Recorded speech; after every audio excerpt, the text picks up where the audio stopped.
Hello, everybody, and welcome back to the Games Done Quick Hotfix. This is the first day of our three-part Best of 2023, where we are showcasing some of the best games of 2023. And up next, we have Dead Space. I will hand it over to the runner, let him introduce himself. All right, hi everybody. I'm Sharkcat87, and yeah, we're going to be running some Dead Space 2023, also known as Dead Space Remake, as a lot of us call it. But yeah, we're just going to jump right into the run here. So time will start when we gain control of Isaac, so I'm going to go ahead and load my autosave here, and I'll give it a countdown in just a second. So I'm just going to start in about 3, 2, 1, go. All right, so right off the bat, a couple things to explain. We're running away from some monsters. If you played this game before, you might know this actually isn't the very, very beginning of the game. And the reason for that is we had a community vote and decided to skip the intro. There's about 10 minutes of either cutscene or basically just waiting around and doing nothing. Fortunately, you do get an autosave right there, right as the action starts, so that's where we begin. Another thing you might have noticed is the autosave actually said Chapter 7. So we have save files we can replace in the game files, and it won't actually update in the game to reflect which one it is, so it'll just say whatever the last one it thought you had was. So it actually was a Chapter 1 save, but it'll say Chapter 7. It doesn't actually update unless you actually get them going throughout the run. But now we have our plasma cutter, and now that's going to be the end of us running around normally like you saw us just go for the first minute of the run. And you'll see me aiming here, and this is the first really big important piece of tech on the run. So this is called toggle aim sprint, found by Looney, or Living Looney Bin, also known as Looney. Shout outs to him.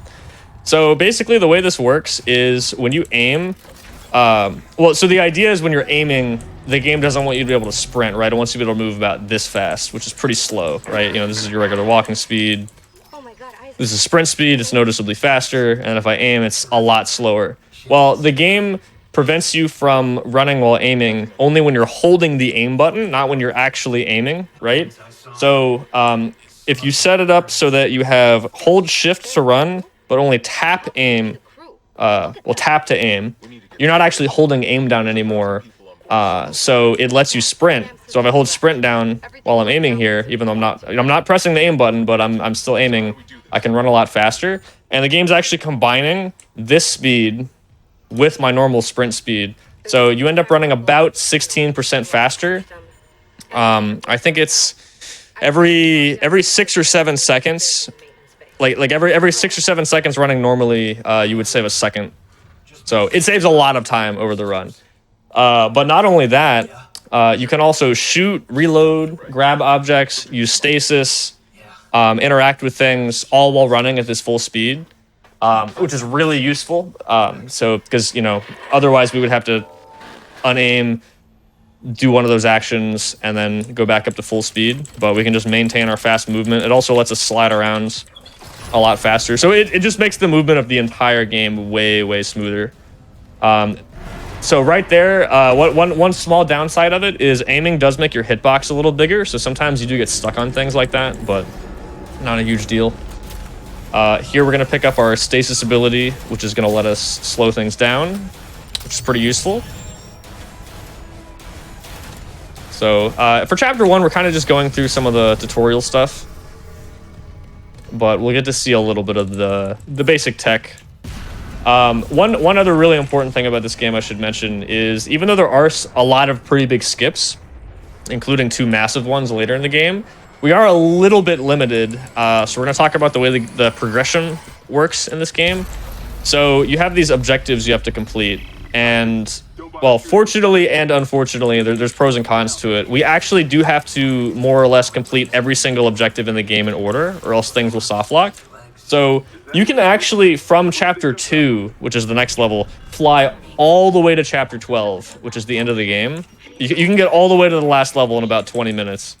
But you can't actually, the triggers and everything don't work properly. So you just get stuck there. So we have to actually complete all the objectives leading up to Chapter 12 in order to progress. So, for example, for Chapter 1, we need to do a few things, one of which is repair the tram here, and then we got to go get the data board in the maintenance bay.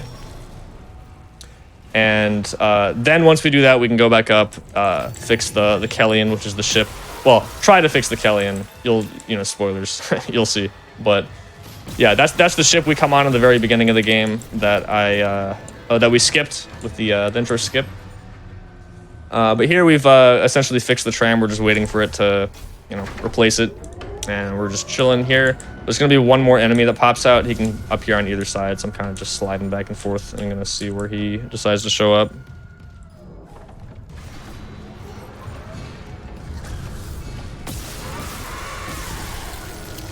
So we're looking for mostly ammo drops here. That's mostly what we want. We will use a little bit of money, but we're only going to use money to buy ammo at one point later, so the shopping is not super important. Before I talk about the difficulty and the routing, though, what I just did there is one of the other most important pieces of tech in the entire game, which is rig skips. So the game doesn't actually let you skip these little rig calls. They're not quite cutscenes because you can move around, but you'll have these audio or video calls with other characters. And usually, while those are playing, you'll get locked in a room, and the doors won't unlock, the objective won't progress, etc., until those calls are done. And there's nothing you can really do about it normally. But it was discovered pretty early on, after the game was released, that if you pull up a different log and then get called by another character, you can then close the log you pulled up originally, and it will actually skip the video or the audio call and automatically progress. So this guy kind of blocked me there. So you saw I tried to unaim there to make my hitbox a little smaller, but sometimes you just get stuck on him. It's not a big deal. But I don't even know. I don't know if anyone's timed exactly how much those skips save, but it's got to be over 20 minutes. 20 to 30 minutes over the whole run is my guess. Don't take my word for it, though, because I have not done the math. So I'm kind of just picking a number there. But it's a lot. I mean, individual rig skips save 1 to 2 minutes each sometimes. Sometimes they're pretty small, but they add up a lot over the whole run. I feel like I was about to explain something right when the rig videos came up. Oh, yeah, so the category and the routing, right. So this is any % unrestricted, just meaning we can use any and all glitches. The opposite being restricted, sort of like the more glitchless kind of run. We decided to go with restricted. That was also a community vote, just deciding what the actual category names were going to be. It was going to be the same rule set and everything, but we decided to go with unrestricted, restricted. In this case, it sort of makes sense because there's a lot of what you might call exploits like toggle aim sprint and the rig skips that are still allowed in, quote unquote glitchless. But anyway, so yeah, we're doing unrestricted, so we're using any and all glitches to beat the game as fast as possible.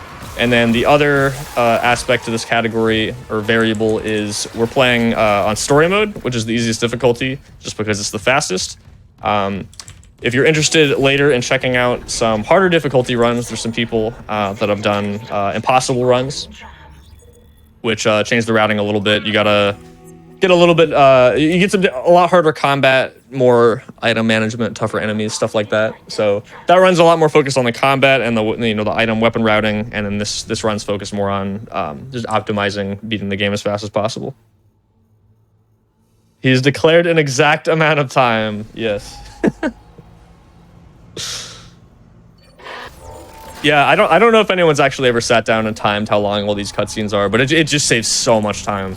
Like, I don't want to say that toggle aim sprint and the rig skips save this run, but they kind of do. And the reason I say that is because there are a lot of really cool tricks in this run, and so this run would be fun to play without these two things, but it just makes the quality of life changes that it brings are just so nice, especially the cutscene skips. Because otherwise, you just have all these moments where you're just kind of sitting around, just waiting. And there are other cutscenes that you can't skip. There are some rig skips where you're not able to pull up a rig fast enough to skip it, or in some instances, there are just cutscenes that aren't rig calls. You can't do anything about those. We're gonna get a little bit of that up here actually when we go up to the Kellion. Fortunately, there's not too many. Considering the length of the run, I think the pacing is still pretty nice. Chapter 1, still nothing too crazy going on. When we get to Chapter 2, that's when things are really going to pick up, and you're going to see some pretty crazy skips. But like I said, fortunately, we got the sprint tech, and the rig skips that sort of speed this up a little bit, because otherwise this is essentially an intro level. So it's nice to be able to speed it up as much as possible. But again, like I said, because of the objective system, we can't really skip things. We can't skip certain events. So for example, we have to come to the Kellyan and interact with the damage report. But anytime there is a shortcut between objectives, we can take advantage of that. So you'll see that especially in the next level, where we're gonna have to collect, 2 items to create a bomb, but we can take huge shortcuts from each of those objectives. We don't have to run all the way throughout the level, and we'll see some even bigger examples of that later. But yeah, this is pretty much the end of chapter 1, and then we're just going to be running down to chapter 2, and we're going to get our kinesis ability, which will unlock arguably the most broken thing in the game. But a lot of these things are super useful, so it's kind of hard to compare them. But I would say kinesis is probably the most broken mechanic in the game. I'm going to do one more rig skip here.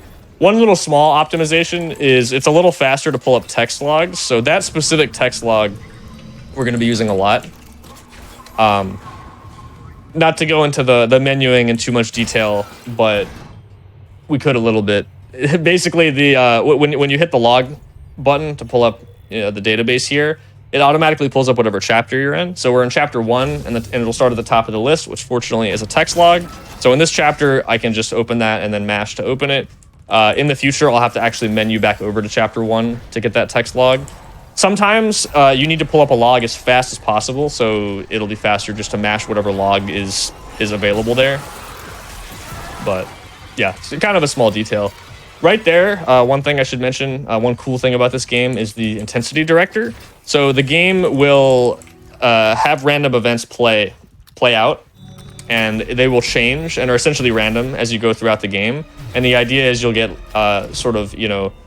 less intense moments followed by more intense moments, and it tries to balance it so that it not only keeps the gameplay a little bit fresh by having these random events happen, but you're not constantly being bombarded by really intense things where there's also nothing going on. So those events can be lights flickering, sounds, vents exploding, or it can be enemies. So right there, sometimes we'll get no enemies, or sometimes we'll get 2 like I got there, you get 1 enemy, etc. So ideally we want more of the events where it doesn't lose any time. There are some really big time losses that can happen with it later, but we will come up to that in a bit because we are about to do some of the first big skips, and that is the wrong rig. There we go. Okay. So I'm just gonna let this speak for itself real quick. Once we get it. There we go. Okay. Not stuck. Okay, nice. All right, you can get sent in some really weird places there, so that's good. All right, we got that first try, which is nice because there's not really a great checkpoint beforehand. So, all right, so that was shock pad skip. Like I said, kinesis is pretty broken, so you're gonna see a lot of those box clips throughout the run. Essentially, if you throw the box, pull it back towards yourself. Just because of the way the physics work in this game, if it has enough speed, it'll just push your character out of bounds. So yeah, as you can imagine, that's super broken. So I'm gonna use this box to do that again in just a little bit. So we've already collected the first piece of the bomb that we need to destroy the barrier, and we're gonna make our way over to the other one. And again, can't be understated how useful toggle aim sprint is. So I have to carry this box all the way over to the other side of the level, but because I can use kinesis while I'm in this state, I can still move at full speed carrying it.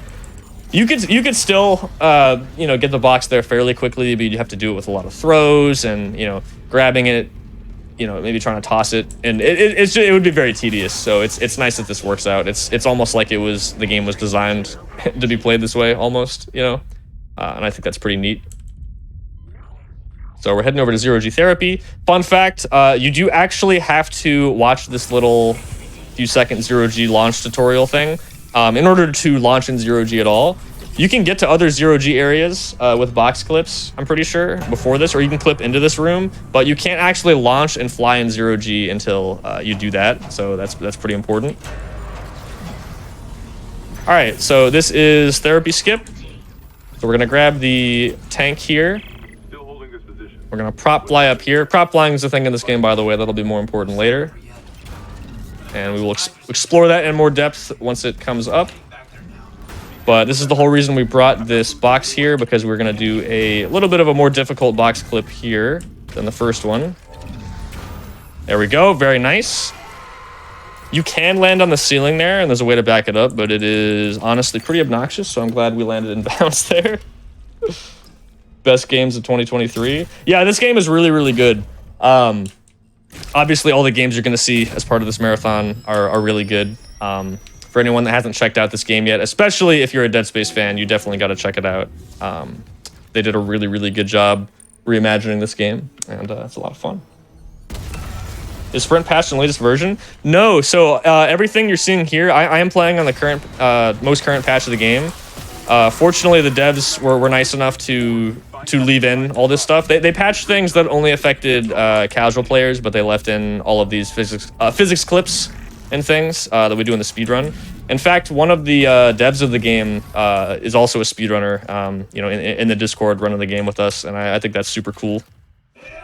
Yeah, that's always cool when the go devs ahead, are yeah, that's always really cool when the devs are a part of the community and like are actively speedrunning the game with y'all.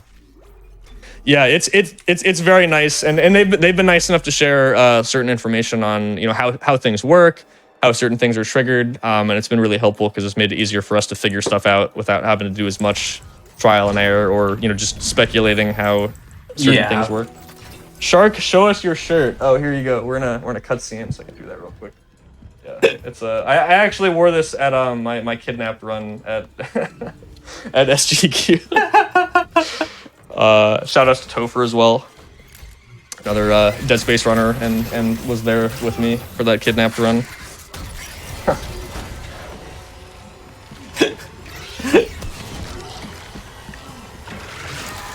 So this is a good example of an actual in-game cutscene that's not a rig call that we can't skip. So you know, things like this we just got to let play out. It is a super cool sequence though, so you know, don't mind.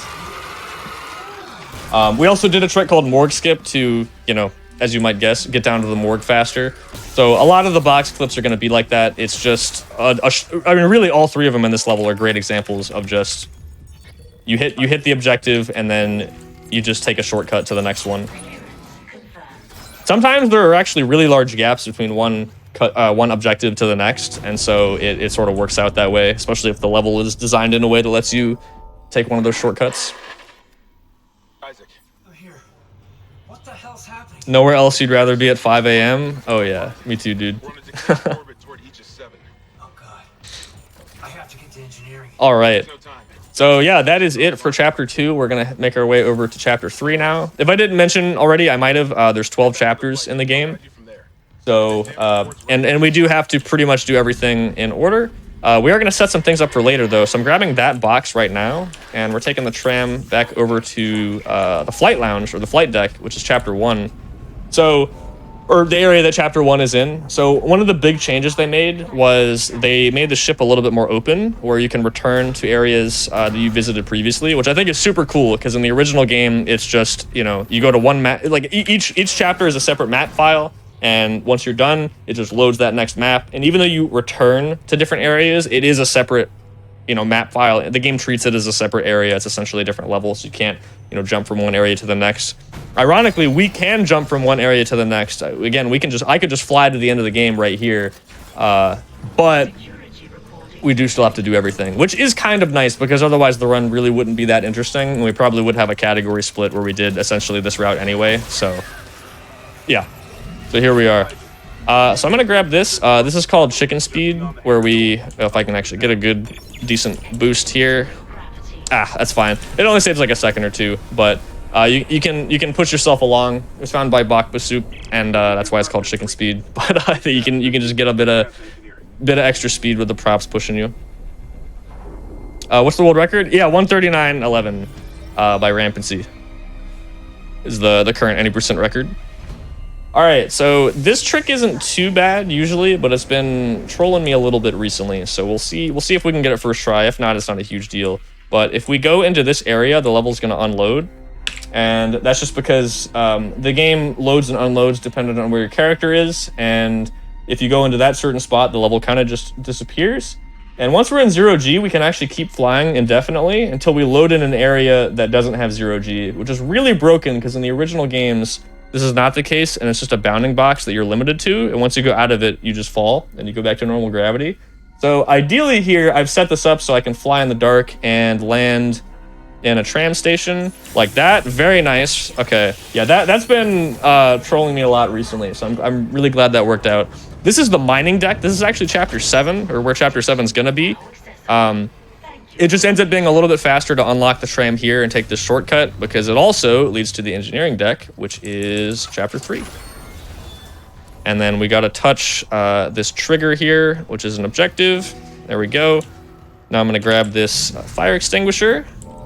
Grab this for another objective, and we're gonna try to use our character model to clip this fire extinguisher through the wall. It's a little finicky. There we go. Hopefully that breaks that fuse there and unlocks the door, which it didn't. That's okay. We got a checkpoint, so we can try that again real quick. So the idea is a lot of these locked doors, there's a few different ways to do them. We're gonna see another one later in this level actually to do another really big skip, but the idea being that this thing explodes when we throw it, and it can actually break the fuse on the other side of the door, and it's going to let us take a little bit of a shortcut here.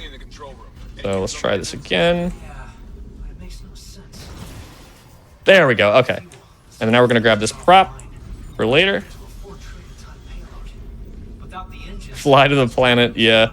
The run would be really, really fast if that works.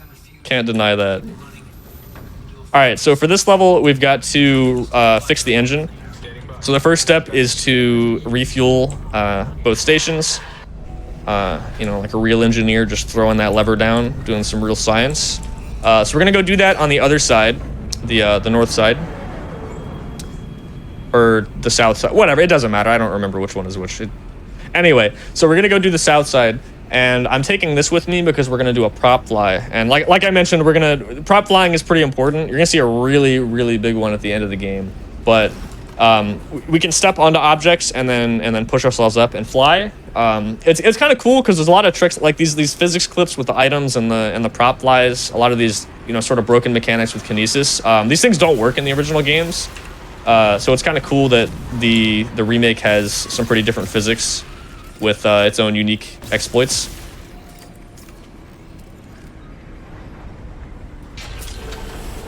All right. I see a question asking me to explain the lore. I can do that in a little bit. I just need to... This section is pretty difficult, so I just want to focus a little bit and explain what we're going to be doing.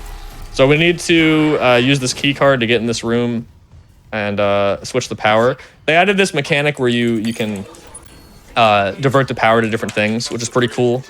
Casually, it's pretty interesting. You get to make these choices, like here, like do you want the lights on or the oxygen? Do you want oxygen or lights, basically? You can only choose one.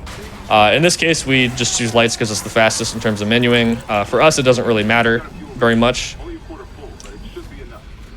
But just thought I'd mention that.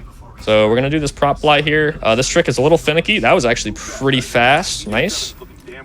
All right, so like a lot of tricks in this run, we're going to be taking a shortcut, and this time down to the centrifuge. So now what we got to do is, as we're running off, we're going to pause the game at a certain time to load the level. Very nice. So the reason that's important is one quirk of 0G is you need to actually physically land on the ground and be standing before you can launch, which is a little annoying, honestly, because it means that you know, if I don't land in that exact spot, even if I touch the 0G area, if I'm still falling, I will just fall forever and be stuck. There we go. So doing this decontamination area is actually not an objective, but once we fix the centrifuge, which is an objective, the 0G turns off, and after that, we have to come back this way, and that door will not unlock unless we do this, and we currently don't have a way back out of bounds or, you know, through the door, so we got to do this fight real quick, but that's okay. We can use it to hopefully get some more ammo here. I've got a decent amount, but we definitely want some more coming up later. But yeah, that was nice. Really good chapter 3 so far. Chapters 2 and 3 are some of the hardest parts of the entire run, so getting that out of the way, going pretty well. We're on a decent pace already.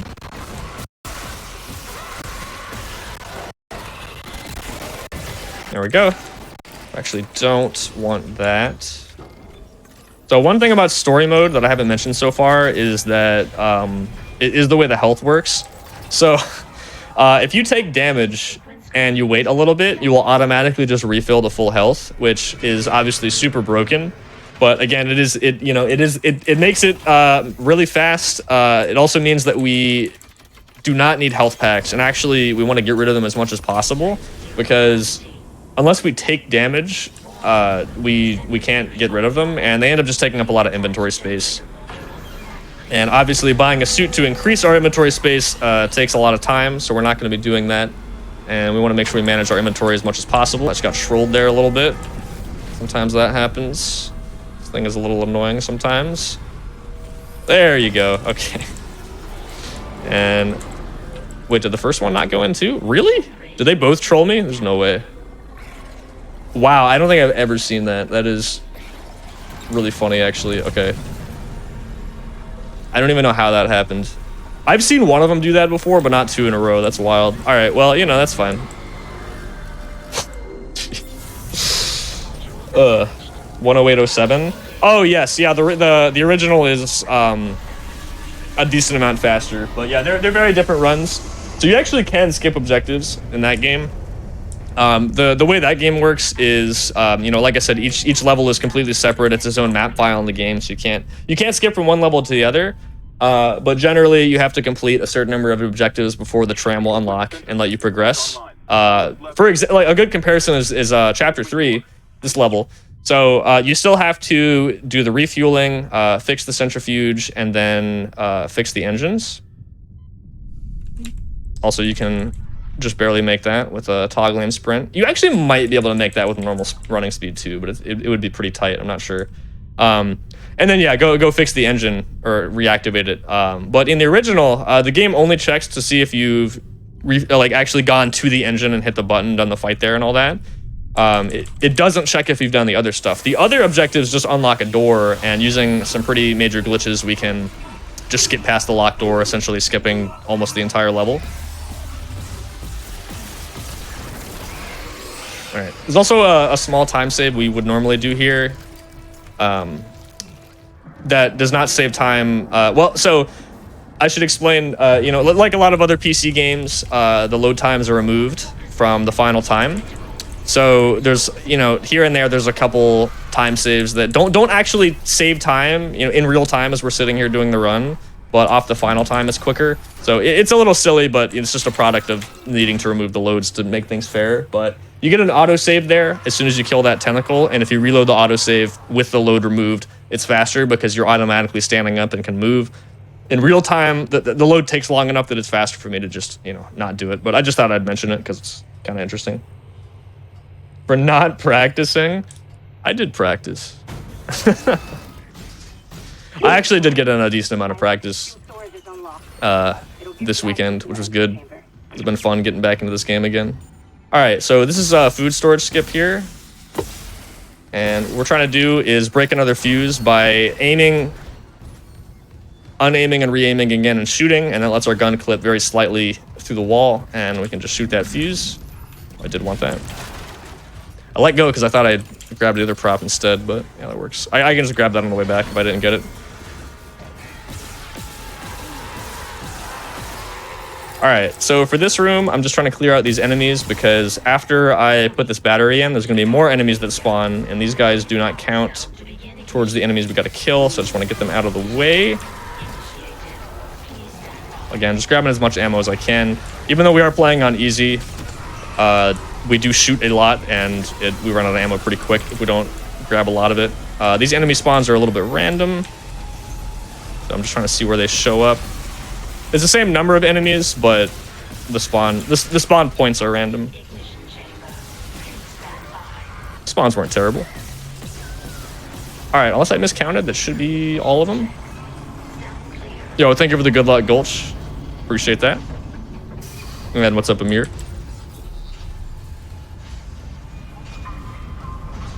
Wait, did I not? Is there one more guy? It didn't say engines ready. Oh, I did miss one slasher. Okay. Hey, there you are, buddy. Are you dead? There we go. Okay, so I did miscount. That's fine. I did say unless I miscounted, and then I did. It's not a huge deal. Isaac, you did it. Use any other guns on this run? Yeah, that is a good question. Yeah, so we're gonna get one other gun, which is the contact beam, and we're gonna get that in the next chapter, actually, pretty soon. So, and one important thing to note about that is there's a slightly different route between what Rampancy and I do. I'm actually not sure if one or the other is faster or significantly faster. I don't know if it's been timed yet, but I believe he opts to get the pulse rifle as well. It makes so there is an animation of getting it, which loses a little bit of time in chapter 2, but then it does make a couple of those fuse breaks a little bit easier or potentially faster. I don't remember. I actually don't remember if he gets the contact beam. He might get it instead of the contact beam. But again, it's a trade-off because getting the contact beam then loses time in chapter 4 because you get an animation of picking it up. You know. But I like the contact beam route. I find it to be. Well, I just prefer it. If it is a time difference, it's not a huge time difference, I don't think. And if you get all 3, you can also do that. But then you gotta the inventory management gets a bit more annoying because then you have an extra type of ammo you gotta deal with.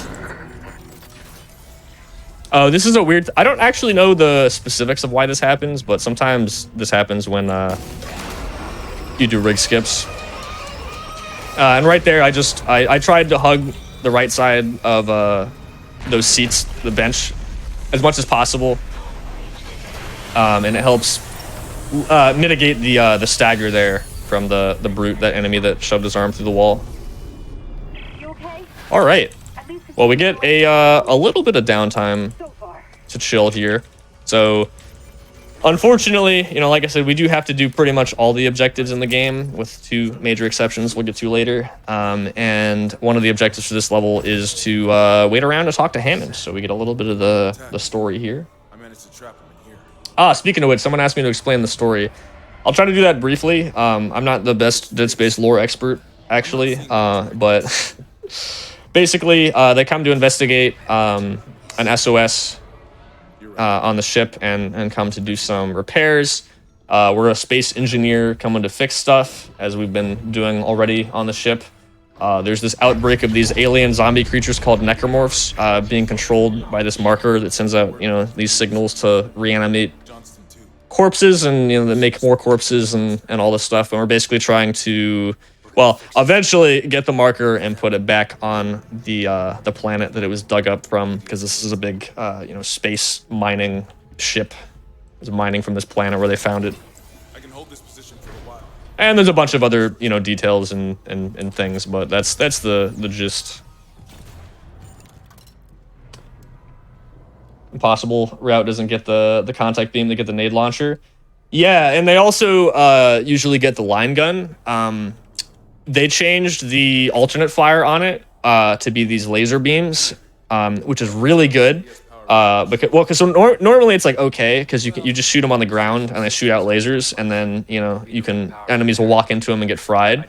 But people found out you can shoot them onto props, and they'll attach to those, and then you can pick up the props, and then you essentially just have a death laser you can aim with kinesis, and that's really, really busted. So you see that a lot in the impossible runs. It's not faster for us to pick it up in this run because our guns do so much damage, but yeah, it is pretty cool how that works. Are the novels worth reading? Probably. I actually haven't read them. I've been meaning to get around to that. There's some Dead Space animated movies too that I've heard are pretty good, that I haven't gotten around to. Like I said, I'm not the biggest lore expert. I've played these games a lot. A lot of that time is from casual playthroughs, but most of it is from speedrunning. So, you know, you kind of brush over those aspects of the game doing these. Shark never skips the lore. True. Oh yes, and then there's the yeah, we do have plasma cutter only runs, which, you know, as the name suggests, you only use the plasma cutter. I think it changes the route a little bit more. Oh, nice. If you mash interact there, you can get the door open before this animation. Yeah, in the cutter only run, it's a little bit more impactful on Impossible, I think, because honestly, the contact beam does make this category a bit faster, but the plasma cutter is really good. So it doesn't change it that much. There's a couple skips that don't work without the contact beam, for example. So that's a little bit different, but that's not most levels. But yeah, it is useful where we have it, for sure.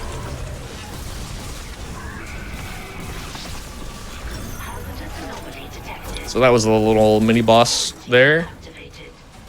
Emphasis on was. So yeah, those are brutes. We'll see more of those later. All right, so now that we've actually gotten going, we can do all the main objectives for Chapter 4. We got to redivert power in 3 spots. This thing is in my way, which is random, but kind of annoying. There we go, we got it. Okay, so we're gonna prop fly out of bounds here. So you'll see Isaac, when he gets stuck on things, he really does not like to walk off ledges. There we go, okay. So it's a bit finicky. Gonna aim and unaim to change the size of my hitbox here to make it easier to move around, and then we're gonna drop down. Pause the game to let the level load. Nice. So that just lets us take a shortcut down here to do that first power reroute. And a few months ago, we found a few new skips. The game sort of exploded in discoveries. You know, when it first came out, obviously because it was new and everyone was, you know, glitch hunting it. Then people took a break for a little while and it was sort of inactive. But a few months ago, a few of us got back into the game and started glitch hunting again. And found a few new skips, which is pretty cool. And this is one of the newer ones here. Picking up that contact beam there. So the next power reroute room is directly below us. So we're just going to do another box clip through the wall here. The level load in. All right, so this can happen sometimes. Ideally, this doesn't happen. And I actually want that. Nope. There we go. Got to be careful here. Going to push myself. Hopefully I don't get stuck. Nice. Okay. So that loses a little bit of time if the level decides to load too fast, but not a huge deal. We can back that up. There we go. So again, the main time save here is just skipping all the elevator rides. I'm gonna grab this stasis recharge just in case, because I do some extra earlier. That's 2. One more system and we'll have power for the ADS. All right. So I am actually going to make a safety save in a little bit here for a trick that I'm probably not going to get, but would be funny if I did. And the reason for the autosave is sometimes when you do skips in this game, it doesn't like to give you autosaves for a while. So I found that out in some practice runs and lost about 6 minutes because I went for the skip kind of just for the meme, kind of like I'm going to do now. And I didn't realize that it wasn't giving me the autosave, and I had to go all the way back before this point, which was a good time. But now I know, so you know it's good to learn those things in practice and not on the big stage. Well, yeah, yeah, pretty much. But yeah, so we are pretty much done with most of the objectives for this level. We got the 2 power reroutes out of the way, the 2 big ones, and we're gonna do the last one here. Gonna open these lockers for later so we can get some items. Now this rig skip is kind of annoying and I don't really know exactly how it works because sometimes the video decides to play way sooner than it seems like it should. Do I get it? We got it. The ADS. Yeah, no, okay, so it's, I didn't, but I'll get some items real quick. This one only loses like 20 seconds. So I'm still trying to figure out why that does that sometimes. Because it came up and told me that I couldn't, you know, pull it up, but I already had it pulled up and then I closed it and then it pulled. I don't know. This one's really weird. I don't know why it does this, but it's not the longest one of the games, so it's not a huge deal. But I've had it do weird stuff where I try to pull up I'm like, okay, well, I'll just skip it immediately. I'll pull up the text log ahead of time, and then it does that before I can even pull it up. Sometimes it plays like 20 seconds later. Maybe that's an exaggeration, but it's weird. I don't know. Anyway, we're going to go do the final objective for Chapter 4 now, which is to recalibrate these asteroid defense cannons. So those of you that have played the original game are going to notice that this is very different. I think it's a change for the better. Originally, you had this turret section where it was an auto-scroller where you just sat in the chair and asteroids would randomly fly towards the screen and you just have to survive. It's pretty easy on keyboard and mouse. On those who played on Xbox, or I think it's annoying on PS3 as well, I assume, but on controller it's very hard to control in comparison and very difficult. Here we just have to destroy 5 of the asteroids with each cannon. It goes by way faster. You know, not having to do auto scrollers is always fun. Did I get the last one? Wait, I feel like I was supposed to have some dialogue here. No, we're good. Okay. I don't know why that seemed different that time, but okay. Anyway, so we're gonna try a skip here. This is also very new, but it's also very random. The world record does have it, but I think he only went for it because he was already behind by a little bit and decided just to YOLO it and see what happens, you know? We still don't fully understand why it kind of does and doesn't work all the time. It's very weird. So I'm just gonna make a safety save here. I think there's good. Because I can see it. I'm pretty sure it did not give me any auto saves. But all right, so we're going to skip some of the, actually I want to do it with the video log instead. Yeah, okay. This one's a bit weird. When you're skipping multiple in a row, it's better to do it that way. Okay, so you can actually get door collision to clip you through the floor. Like that. No way. Oh, I almost got it. Wow, that's crazy. Okay. So I don't think there's a way to back it up from here if we don't land in the level. We can't unload it. But that was actually really close. So that saves about, I think, 45 seconds to a minute if you get it first try. Common theme with this level, it just skips the elevator rides. It doesn't like to work after a reload. Yeah, okay. I'm just gonna move on here. Actually, I'll try it one more time. Yeah, for some reason, there's some weird stuff that happens where... Oh, wait, that's right. I have to skip the cutscenes again. Let me do that. All right, yeah, we'll move on. I just thought I almost got it, so I thought it'd be cool to go for it at least. But you get the idea. It seems like we have some theories. Some of them could be cope, but it seems like if you... There we go. Let's make sure I skip all of those. There's like 3 in a row. It seems like if you've taken damage, then the door will then hit you and you'll take damage, but sometimes it just pushes you out. It's really weird. We don't really know why it works exactly, but as you can see there on the reload, it doesn't seem to work the same. But that's okay. We're just going to take the normal way down and get a bunch more ammo here. Stasis this guy so he doesn't troll us. One thing I haven't mentioned yet is that if enemies are close enough to an elevator or in an elevator, or a lift, but either is the same, it won't work. And these guys can get stuck in the elevator and it can be really annoying. And actually, there was an enemy I killed earlier specifically because he can get stuck in the wall, but close enough. He's out of bounds, but close enough so that the elevator won't work. And sometimes you can't even kill him, so you just get stuck. And obviously, that's really bad. So that's why I kill him, so he doesn't do that. Just so it works every time. It would be a little faster not to do that and just hope he doesn't get stuck out of bounds, but I swear it happens to me like 90% of the time, so I just kill him. I might jinx myself here, but I mentioned earlier the intensity director can lose you a lot of time. The worst thing that can happen is the tram can randomly crash. You'll see one later because it always happens going from chapter 7 to 8. But hopefully that's the only one we get because it loses somewhere between 20 and 30 seconds because the tram literally just stops and doesn't move for a long time and then continues, and it's really bad. And it can happen anytime you're on the tram, which is fun. There's a really small chance, but it can happen. Yo, what's up, Looney? How's it going, dude?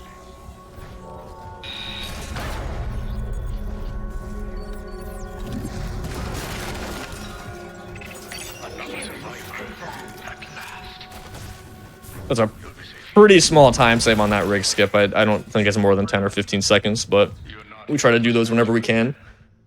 All right, so we're back to medical deck for chapter 5. This level's not too crazy.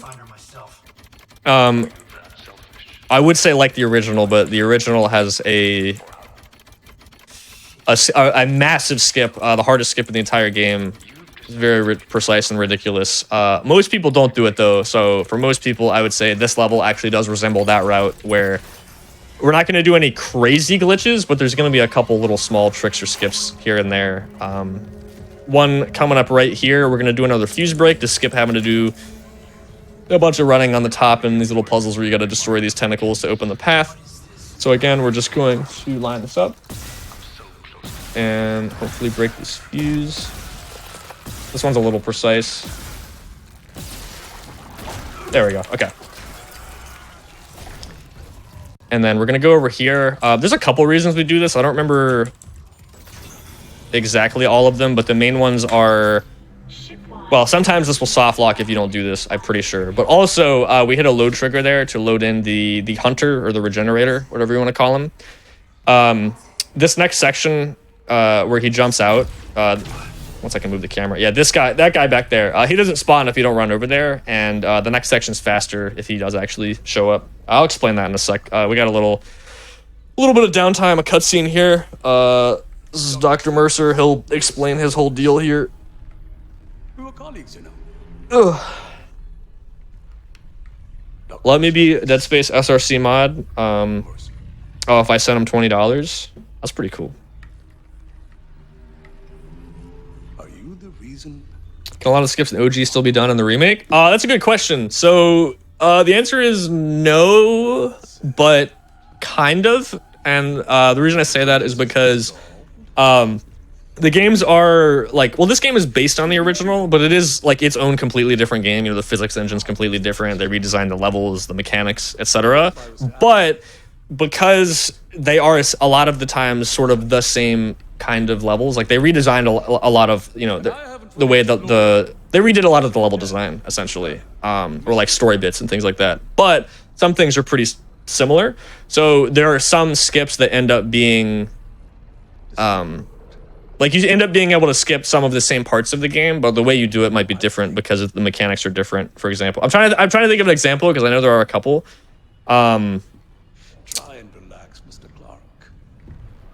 Well, so for example, we do skip, like in Chapter 3, the engineering deck, you can skip having to... You can take a shortcut to the engine room. In the original, there's a glitch called pulse boosting where you just immediately fly out of bounds and get past the door that locks you from going that way. Whereas in this game, you do a fuse break to get down there instead. Is it hot in that hat? No, it's not too bad, actually. It kind of sits on top of the headphones, too, so it's not, like, all the way directly on, you know?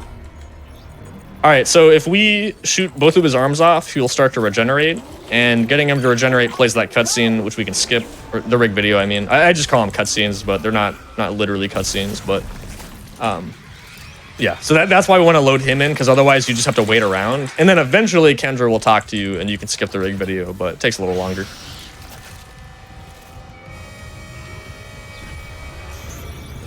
Make sure I didn't walk too far there.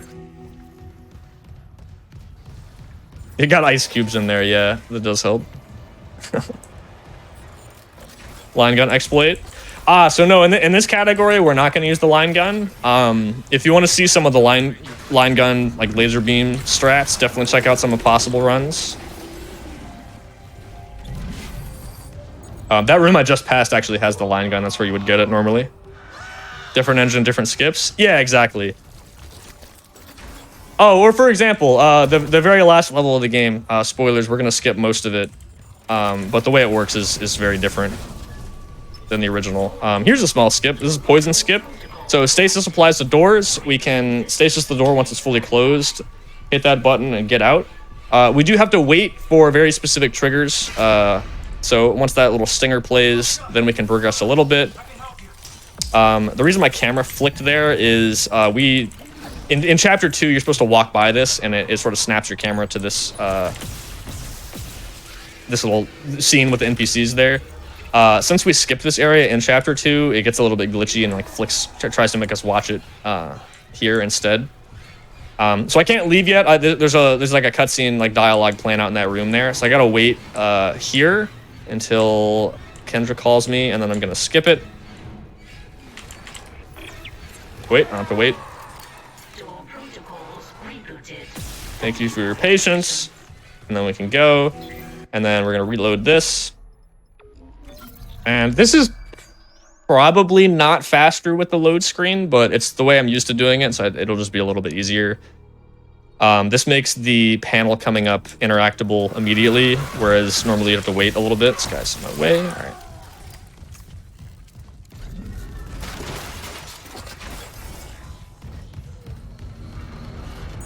The only glitch that's similar is yeah, the aiming through walls, yeah. But the way you do it is a little bit different. What? Okay, that was weird. I don't know if that was an intensity director thing or what. It was strange. It can the intensity director can cause doors to open differently. Usually it's not a huge deal. Sometimes they'll open really fast. Or very slowly. Both are pretty rare. The door opening quickly does actually save time. Not much. Same with the door opening slow. It's more of a meme than anything. It doesn't really matter that much. Honestly, the only intensity director thing you really just don't want is the tram crashes, because even random enemies will probably only lose you a few seconds at most of the time. But the tram crash, I mean, that's just 20 or 30 seconds, and there's nothing you can do about that. If enemies spawn, you can react to it and try to mitigate the time loss by, killing them quickly. And the fact you can shoot while moving actually helps a lot, because sometimes you'll get an enemy to spawn way in front of you, and if you aim well, you can just kill him before you even get up to him, and then you don't even lose any time. So, ideally, that's how we want that to go. Is it a cutter only run? This run is not. We're going to use the cutter for most of the game. The route I opt to do uses the contact beam as well. You'll see other people use the pulse rifle as well. But we do have a cutter only category as well, so we have runs of that as well.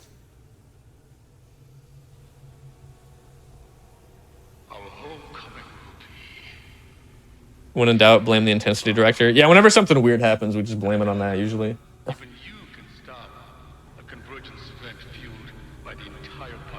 All right. So I know since the run is about 2 hours, we're gonna. I think we're gonna take a break around the hour mark. So this is chapter 5. The next level is chapter 6. We should be just over the hour mark, maybe by like a couple minutes after the next chapter. So whoever's in charge of the break, just letting you know now. Cool. Sounds good. Yeah. If you want to, you want to take a break at the end of this chapter. The next chapter. Yeah. I'll call it out when it happens. Yeah. Sounds good. Yeah. We still got like 10, 12 something minutes before then though. Yeah. All right. So, cool boss fight here. You actually don't have to shoot him. I just do sometimes because it makes it a little more consistent. But yeah, you just have to freeze him in there. That fight actually plays out pretty much exactly the same in the original as well. You just stasis him in there. And there he goes. The Dead Space games are not. I think I say this almost every time I do a marathon run of these games, but these games are not known particularly for their boss fights. There's a few cool ones. Most of them are in Dead Space 3, but it is what it is. I think that's okay though. Not every game has to have boss fights. I'm actually. I would rather the game. Have the game be the boss fight be short and sweet than long and drawn out. A lot of games have that, where it feels kind of unnecessary. Yeah. So that actually is an important distinction. It actually is not like DA and Resident Evil. It's not really something, at least that we know of, that we can control. So we can't, for example, take some damage on purpose or do certain things so that we get less enemies. It's more that if you've already gotten some less intense events, you will then get a more intense event. And so actually at GDQ, the dev I mentioned that speedruns the game with us is actually going to be on commentary. So for that run, they will be able to explain some of these things probably a lot better than I can. But I believe the way it works is every time you enter a room, the value changes, or something will happen. And most of the events are very minor. It could be a sound effect, it could be lights flickering, and those will range in intensity all the way up to enemies spawning or tram crashes. So there maybe someday we'll be able to manipulate it. For example, we might be able to tell by some complicated set of events that have happened already. Oh, I'm going to get a tram crash, so let me walk into this bathroom first, like walk in this other room to change the value so it doesn't. But I don't even know if that's possible, you know? So if we get to the point where we're manipulating it, it would take a lot more testing and research, and I don't even, we might, I mean, I don't even know how complicated it would be. It might not even be possible. But anyway, this is our, I think, only story visit in the run, and it is just to buy ammo.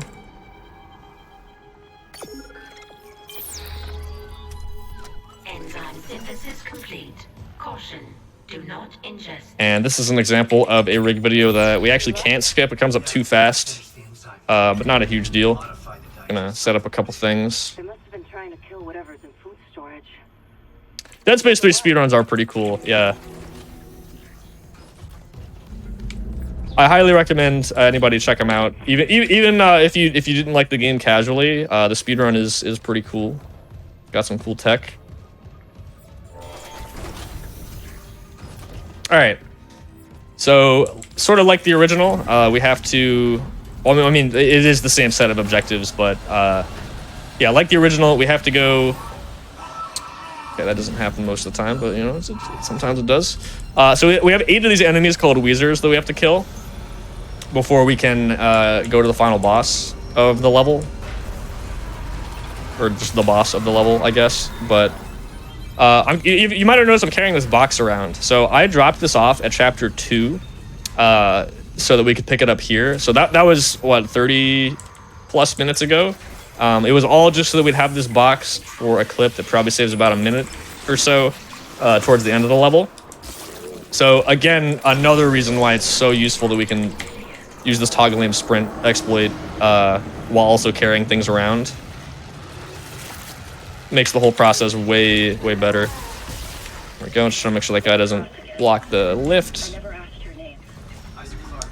So we just try to shuffle it around. We don't carry it around the entire time. So we need to go that way later. So I drop it off there. We're going to go take care of this guy. And probably the most important difference with these guys in the remake is in the original, you can just shoot them. So we'll just shoot them from across the level or plant explosives and have them blow them up while we run away. In this game, you actually have to walk up to them and do that animation of injecting them. So it's not a huge deal. They're not that far out of the way, but it is just something important to note. Here's a strat you probably aren't going to see on Impossible, which is one of these guys will not kill you. He almost kills me, but again, I'm going to refill my health automatically in a couple seconds here. So we can just tank a full hit from one of them. 2, not really. We will die from that. So we do have to actually make sure we don't get hit twice there.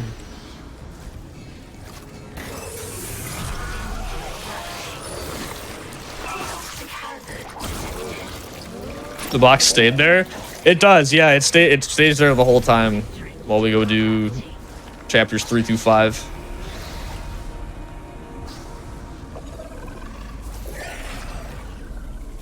And it's still chilling there on the catwalk as we make our way back over there. Yeah, we aren't going to use it till the very end of the level, so you're going to see me bring this thing with me the whole way.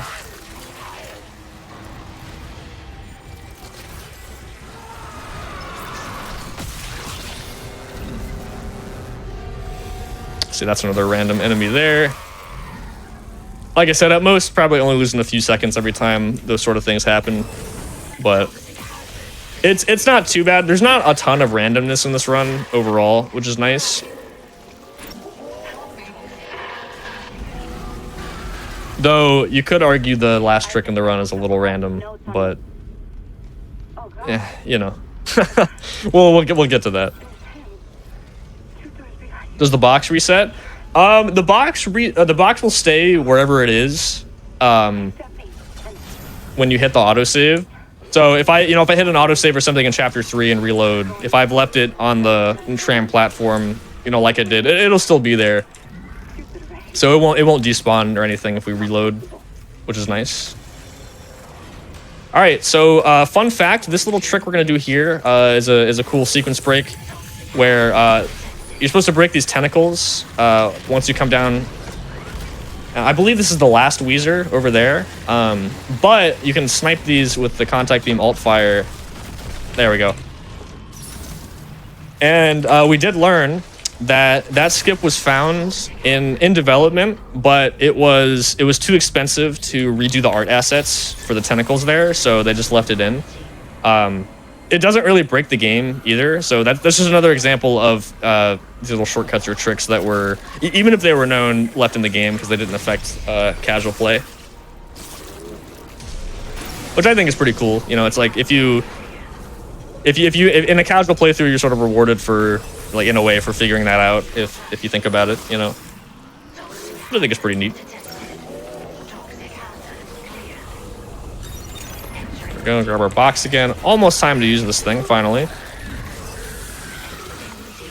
There you go. Yeah, so like I said, I think that's Weezer 8.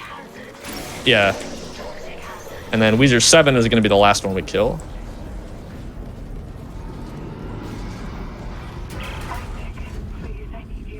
The elevator? There we go.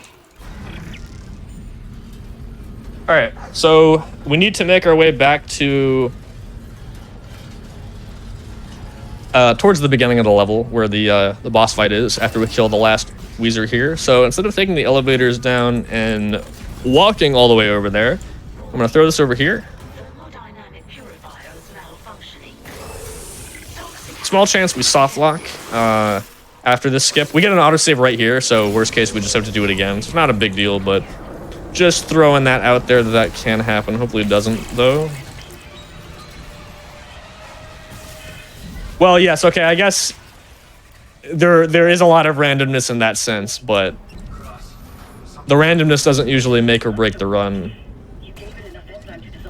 There we go, nice. Important we don't get too much momentum on that clip. We hit a 0G area there, which lets us fly out this way. And again, we can just fly indefinitely until we hit an area that doesn't have 0G. So it ends up being super broken in that sense. And hopefully this angle is good and will put us back in the hallway. Nice. And the panel's blue, which means we did not soft lock, which is great. Sweet.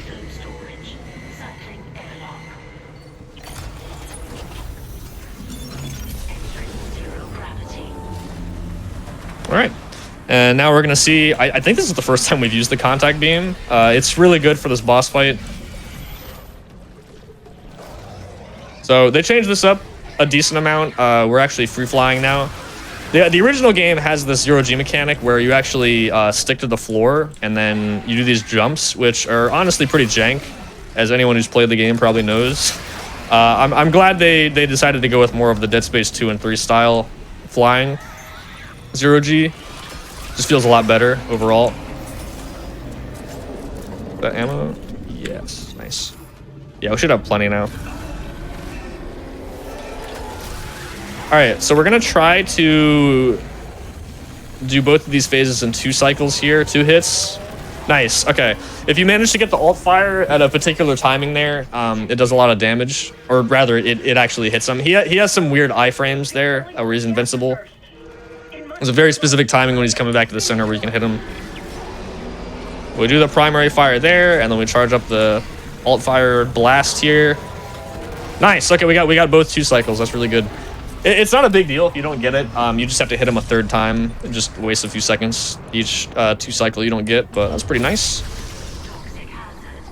Just like the OG, contact beam shreds that boss, which is nice. Gonna skip a couple more cutscenes here. Again, it is kind of hard to overstate how useful it is that you can skip all these cutscenes.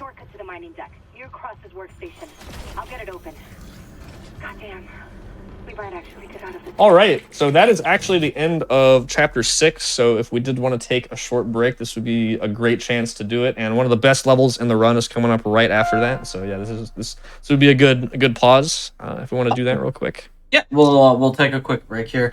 So just for everybody at home, we like to take a break every about hour. So just so everybody can get up, stretch, get some water, anything they need to do. So we are going to take a quick break, and then we'll be back with the rest of Dead Space.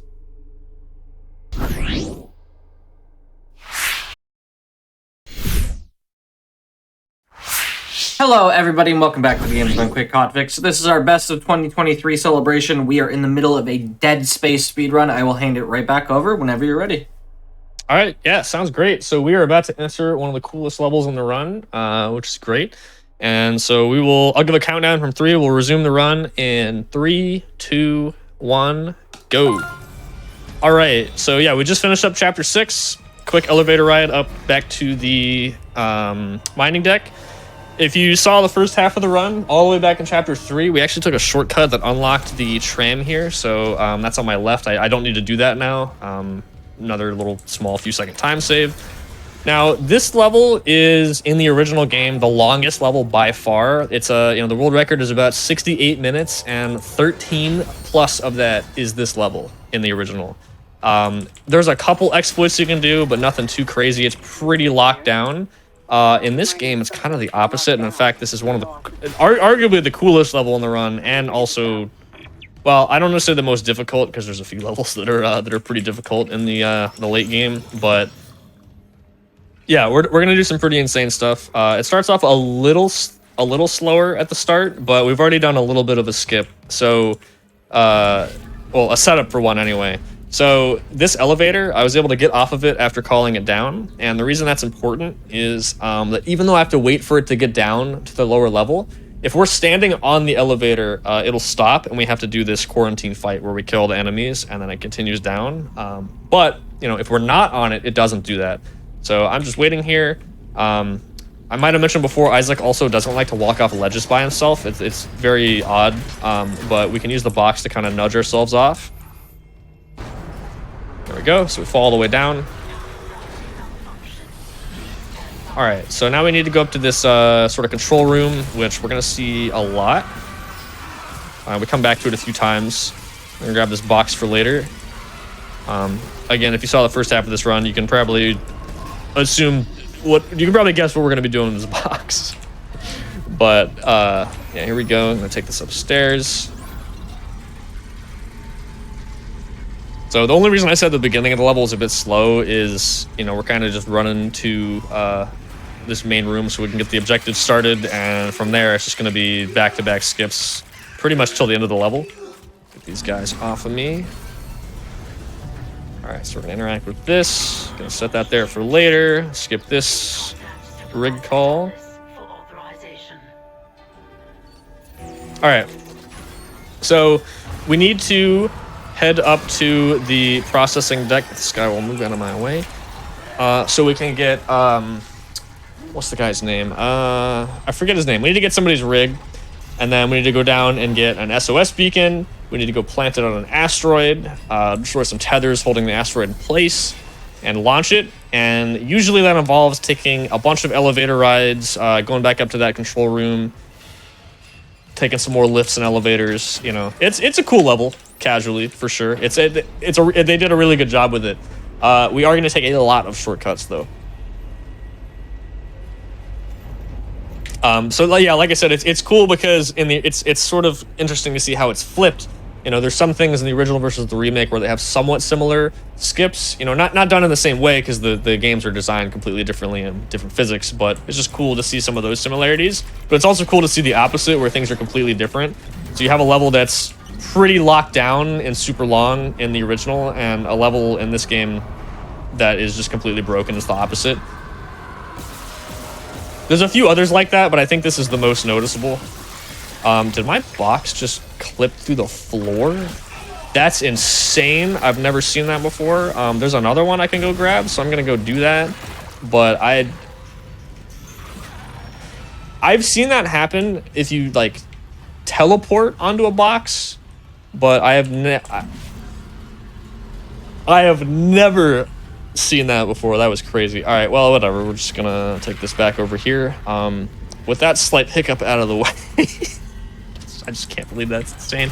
All right, so this is processing deck skip. Again, you could kind of maybe have guessed what we were gonna be doing with this box. There. Oh, almost had it. Okay, I thought we got it. There we go. Okay, so you're supposed to go into this 0G room, destroy these rocks, hit a panel, unlock the door to get in the room, and this is actually the way out. But again, we can clip through. And then we're going to do one of the bigger skips in the entire game, which is beacon skip here. So this saves about 5+ minutes here. And the reason is because after getting this, the only objective we have to complete is to grab the beacon. So we're going to skip the entire elevator ride down, backtracking, and a couple auto-scrollers where you got to protect Nicole normally. That was a little early. Was it? Wait, can I save this? Can I actually fall through here? I think I'm stuck. That's okay. We'll try it again. So the idea with this is we're doing another box clip, the same one from before, and we need to pause the game at a certain time so the level loads around us. I was just like a fraction of a second too early there. The game is nice enough to give us a save right there, though, so this loses almost no time. To try it again. The punch there is super important. It just gives me an idea of about when I have to pause. This and the next, like this whole section is one of the hardest parts of the run, so this is sort of expected to have some of these take a couple tries. That was just a little bit too late, I think, but I think we got it this time.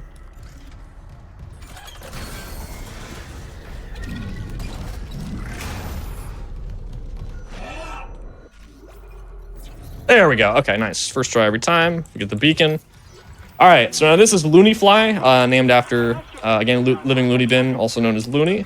One of the main runners and glitch hunters for this game and the OG trilogy. So this room over here you would normally see during the gondola section over there, when like a little auto scroller where you meet Nicole. Then she disappears into this room and the door locks. We skipped that so we can go in the room, stand in this corner for about a second, and then run forward. And we're not supposed to be over there. That's technically out of bounds. The level unloads. That's the hard part, which we got first try, which is really, really good. Zero G's a little finicky here. There we go. All right, so now I'm going to use my timer. I'm going to fly left for 13 seconds. And then fly forward. There's a lot of stuff that just happened there, but that's actually really good that we got that first try. Honestly, beacon skip is a lot easier than that. That's like one of the hardest parts of the whole run right there is that deload. So that was cool. I'm glad we got that first try, at least.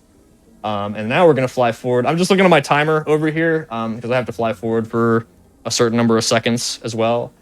If you've seen a Dead Space 2 run, you've seen drill skip. This is actually a sort of similar idea where we're flying in the dark and we can't see where we're going. So we use a timer to go, left or forward or whatever direction for however long. So I'm going to slow down here so I don't go too far. Nice. Okay, that was a really good Looney Fly. We're not done yet. Like I said, we're doing a lot of skips back to back here. So now I'm going to interact with this for the next objective. You're not usually supposed to be in here, so that's not nice. All right, so now I'm going to prop fly up here. Hopefully get this. Actually, let me just do this first. Oh, I probably had time to get up there. I want to play it safe. All right, skip that. Okay, so now we're going to prop fly up here. I need to go into that room now, and we're supposed to... Hold on. We're supposed to grab a battery to power a lift and do all this stuff, but instead we can just clip straight through like that. That was really good. Now, I don't have the battery like I just mentioned, so the lift on the way back up does not work. So you would think I would be soft locked here and just stuck down here. But there is another out of bounds we can do once we finish the objective here. So I'm just going to continue to destroy these things. There we go. Place the beacon. That's important. Don't forget that.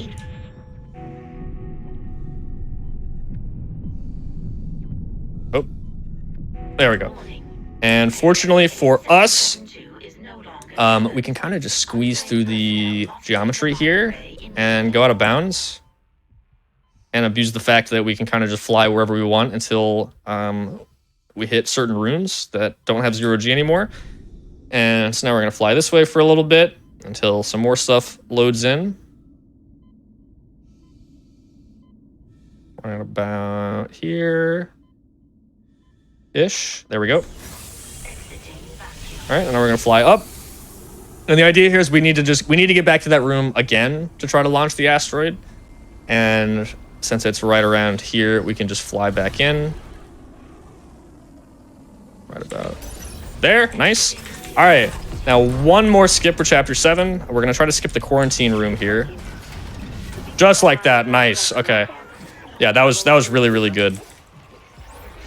Honestly, beside the two easier skips in this level gave me the most trouble, which is funny how that happens sometimes. But yeah, that box flip can be very finicky, and you didn't get to see it there, but what are you? That guy's never there, but okay. You only get a few tries at that before you got to reload the checkpoint, because the regenerator shows back up and tries to hit you, and you can't really do this. He's in the way, you know. But yeah, so that saves a good chunk of time, because normally you gotta, you know, wait around, do a fight there before you can unlock the door. But that actually just set us up for another big skip later on, assuming we don't die or reload checkpoint, which could happen, but hopefully it doesn't. Okay, I know there's a lot going on, but I just threw a lot of information and stuff at you. But the reason why that's important is because when a quarantine is active, other quarantines can't start, right? Which, you know, kind of makes sense. Like if there's already a quarantine fight in one level going on, another can't start. Now, normally you can't do that in a casual playthrough because there's no way to actually leave a quarantine normally. That's like the whole point, is you get locked in until it's over. Because we left there, that quarantine never ends. And even if when we load other levels, go to other parts of the ship, that quarantine is still active. So there's a quarantine fight in chapter 9, which is the Valor. And if we have this state, if we can keep this state until then, that fight will just not play. That quarantine fight gets skipped completely, and we can just run straight through the room. We didn't realize that at first, and it just kind of happened to me in a run. And my first thought was kind of, oh no, is this just some random thing? Like, is this like a hardware-based thing? Like, you know, when certain things like randomly happen, you really hope you can replicate them, and it's not just some random thing. But yeah, no, it's very easy to replicate. You just need to, like I said, not die or reload checkpoint, because reloading the level will get rid of the quarantine state. It's pretty easy to avoid that. Oh, this is that tram crash, by the way. So this one always happens, but this can just happen anytime you take the tram. Very low chance, but it can, and it's really bad because, you know, this is obviously very slow. This one we can't avoid though, so it's fine. How does the game not stutter? It does a little bit, honestly. I have the graphics turned down very low just for performance reasons. But I get a little bit of that. It honestly is like, it stutters a decent amount when I first boot up the game, but once I've loaded in a few different areas, it gets a little better. All right, so the only way that we could really lose this state, or the most likely way, is if we don't get this, don't get this skip first try. So we are in chapter 8 now, coming back to the bridge. And the only objective here after that, right there, is to just get to the comms array. And wouldn't you know it, it is directly below us right here. Oh, that's a random enemy. Just gonna kill him real quick. All right. So, surprise, surprise, we're gonna use a box to clip out of bounds, just like that. Really good first try clip. And we're just gonna run back. And we'll just load straight into the room there. All right. I'm losing where I am, and now we're gonna do a bit of a puzzle here. This puzzle took me so long to figure out my first playthrough. It is not in any way the same as the original puzzle. The way it works is you just have to get the power up into one of these things I'm pointing at here. So we're gonna do this one because it's the fastest. Where's that middle piece that I got disoriented explaining how the puzzle worked? Okay, there we go. So this is the current solution we have worked out that has the least number of moves that you have to do. Wait, no, that's the wrong one. Threw off my whole groove, moving my character around there. Okay, now we're back on track. Of course, I threw some of these around, so there we go. Okay, it's a little finicky getting these in the right spot sometimes. There we go. Okay.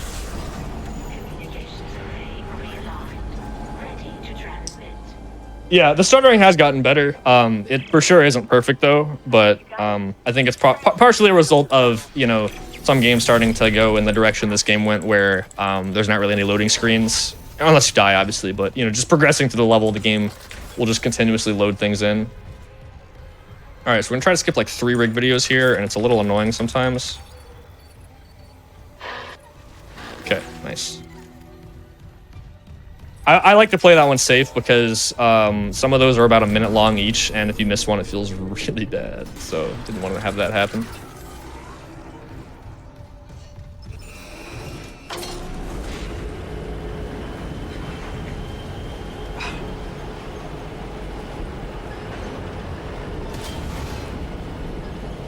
A driver bug? That is possible too, yeah.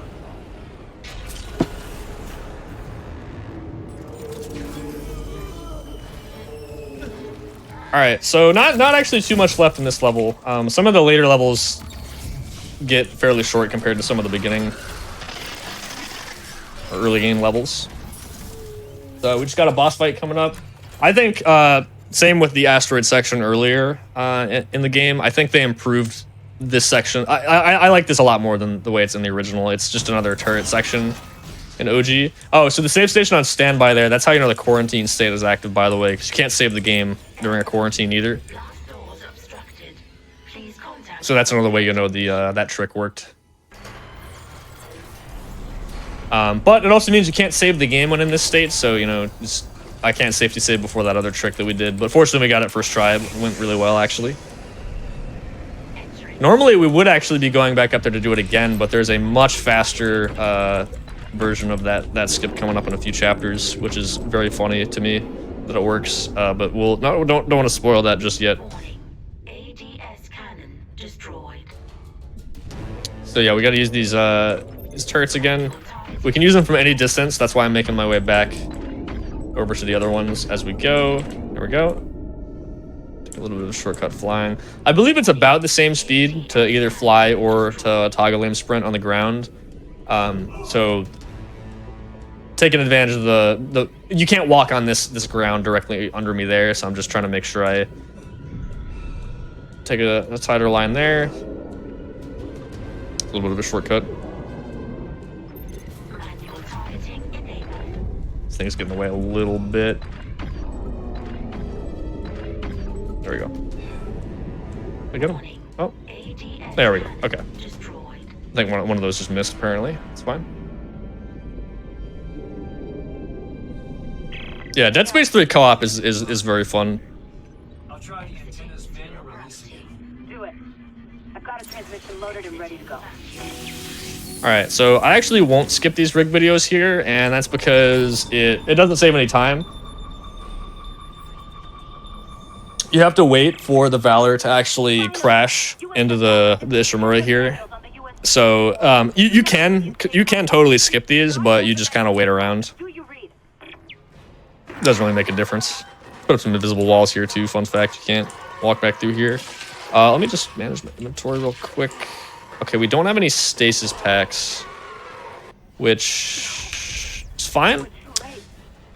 You know, because okay, so I do have one left, which is good. Or one stasis shot. I need at least one. I think, right? I only need one. Yes, I definitely need at least one. And then I think we're actually good. Also, why is this stuck there? That's what? I have not seen that before. You know, the UI does some really weird stuff sometimes. I didn't even do a rig skip there, so I don't even know how this is possible, but, you know, we're experiencing some new things for the first time. Is this just not going to go away? I mean, that's fine. I actually do want to do this for safety here. I might not make this cycle now with the electricity. Okay, we did. Well, you know, we're gonna do an autosave reload in a little bit here anyway, so it's probably fine. So the reason I skipped that rig video there is it hasn't happened to me in a long time, but there's a slight chance if you don't do that, the game can crash here in this room. So, you know, just wanting to avoid that if possible. Oh, hit my. Okay, there we go. What? So I don't know if I mentioned this. Doors can hit you like that even when they're not actually hitting you. So that one hit me while it was fully up, so that's cool. There's one earlier in the game that it didn't happen because I didn't stand all the way up against it, but it can just hit you while it's closed. I might use cutter. I have more ammo for that, yeah. But the planet won't rest until the marker is returned. You can't leave. Watch me. The invincibility. Wait, the invincibility for where exactly? Okay, hold on. Let's do this. Trying not to get blown up here.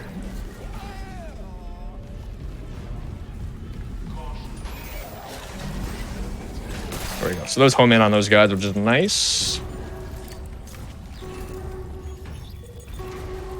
Oh, sorry, I'm assuming you were responding to something I said. I just forgot exactly what I said.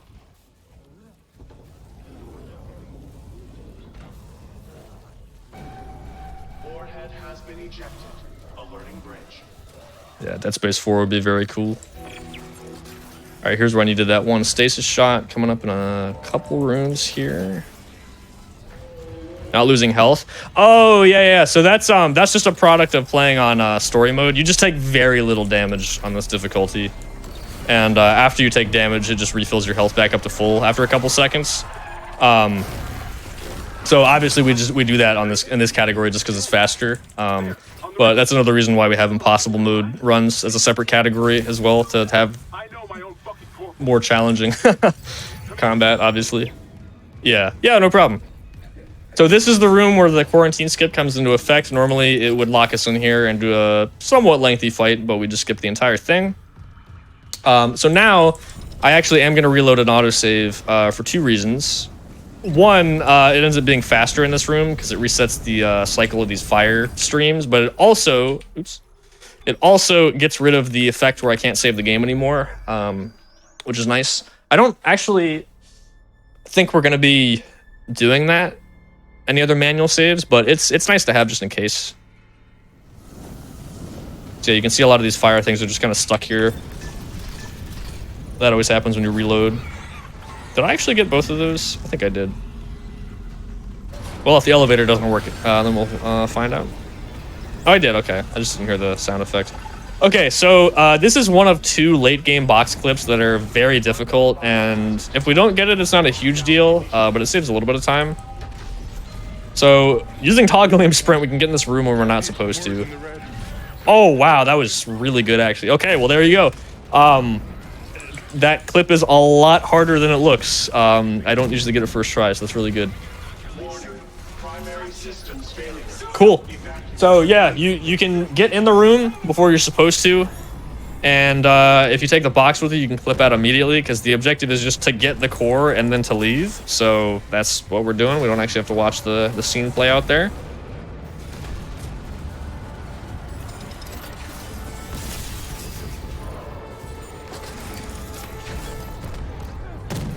All right, so I'm gonna start explaining this now because it's gonna go by fairly quick.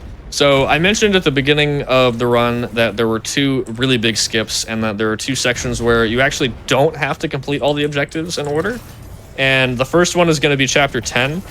So unfortunately, we can't really exploit this anywhere else that we know of, but there's an objective that actually repeats itself. And by that, I mean, the objective at the start of the level is reach the executive shuttle, which is the very end of the level, right? Well, it gets canceled, that objective, once you arrive at the crew deck because you realize you got to do a bunch of other stuff first. But then once you're done with that, it reappears. But it turns out it's the same objective and it functions the same way. So while we have the objective to reach the shuttle, we can just go to the shuttle and it skips almost the entire chapter, which saves a ton of time. Not only that, we have a much faster way to do it now because we can just kind of wiggle through the geometry like that. Very nice. We used to have to go all the way up to the top and do the similar, out of bounds we did back in chapter 8 to land on the top of this, or land in this 0G area. And we can just fly straight up. And that's oh no. Okay, I barely missed that, but that's okay. Oh, that's gonna put me back in the end of, okay, that's fine. Yeah, it doesn't give you an autosave right at the start of chapter 10, but we just gotta run to the end of the Valor again. That's fine. We're on pretty solid pace so far, so not too bad. Well, we're gonna be a bit more behind now, but going into chapter 10, we were only 2 minutes behind my PB, so that's actually pretty good.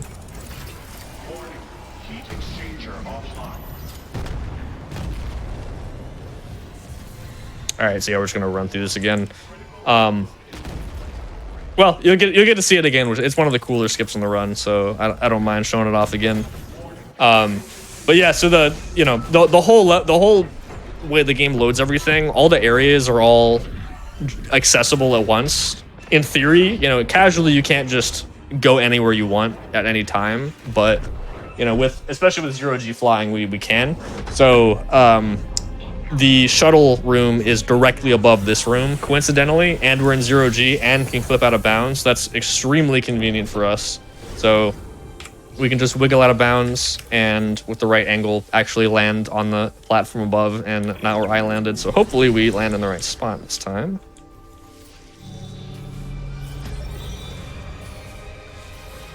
Yeah, this is pretty crazy because this even saves another minute and a half or more over the old way we did it, which already skipped almost the entire level. Okay, this should be good. Yes, okay, there we go. All right.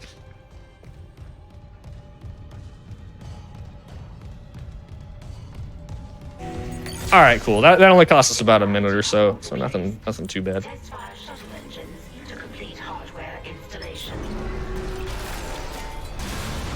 All right, so yeah, we still have to finish the very last objective for chapter 10. Honestly, pretty much the same as the original. We just want to make sure this guy comes out of the door, because otherwise he'll go through the vent and it takes a little longer for him to catch up to us. This guy's a bit annoying, so I'll try to shoot him at least. All right, try to take off his limbs so he regenerates there while he's slowed down. These guys are bullying me, but that's fine. Should be able to make this. Yeah, we got him, okay. Grab some ammo while we can. Cool.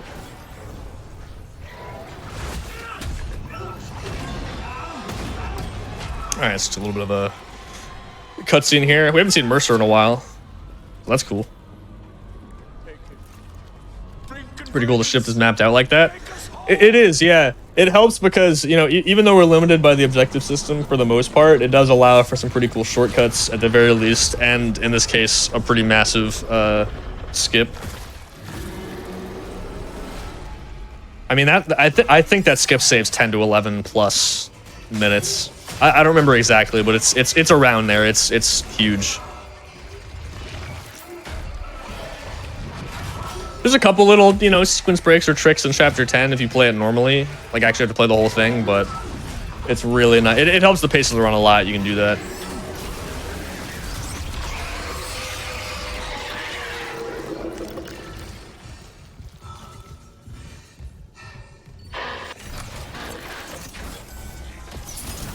All right, that brings us to Chapter 11. So we're actually getting sort of close to the end of the run. This is going to be the last chapter on the Ishimura itself before we fly down to the planet. So the idea is we need to get the marker loaded up so we can take it down there.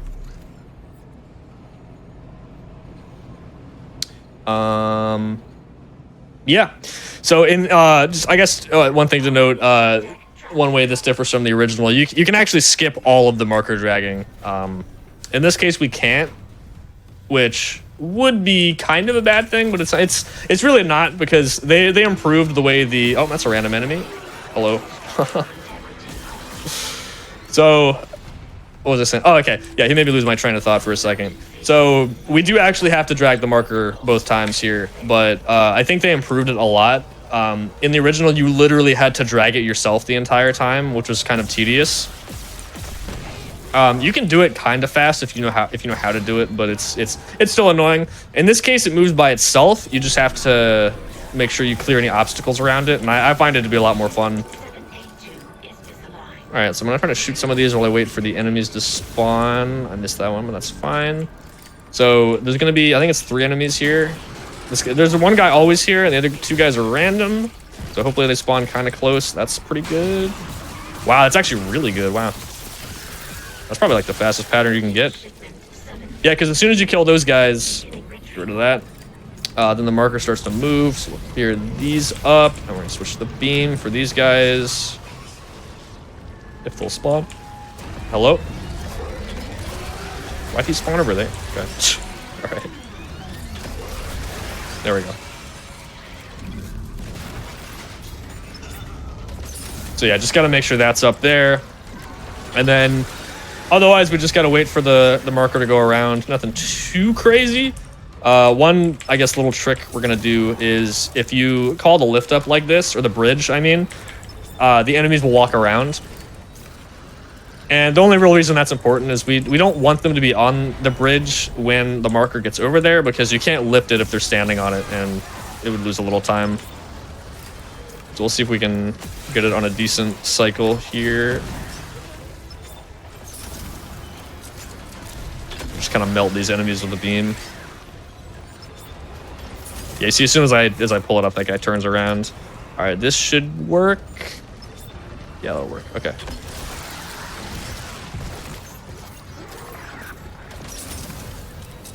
All right, so now we're gonna grab another box. Or well, probably don't need to explain what we're gonna be doing with this.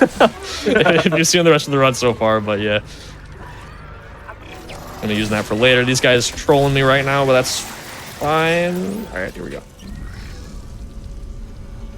So yeah, we're actually gonna use this to clip through 2 doors, not just one, which is pretty neat. All right, so yeah, now we're just gonna head upstairs.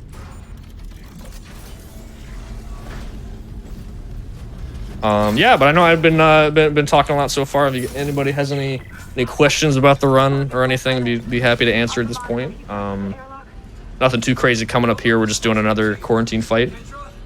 We're out of time. He's not there. I can make it if I run. I think it is possible to get past this room. There's like a weird thing where it like doesn't load as fast and you can get on the other side of the door, but I forget the exact way the objectives play out, but I'm pretty sure you need to do this anyway. And we do want that box for 2 clips coming up anyway, so I think even if you could skip this and not take the box with you, it wouldn't actually be faster. But yeah, we just kind of want to melt these guys as fast as possible. Oh, I didn't mention this. This is actually kind of interesting, at least I think. So when enemies are spawning in, there's a certain period where they can't be killed, but they can still take damage, if that makes sense. So even if you just continue to blast them, they won't actually die until like right then, right? Even though he spawns in. But they do continue to take damage, so as long as you do enough damage to them when they jump in, they will just instantly die as soon as possible. So that's another reason the beam is good. It kind of just guarantees you do enough damage.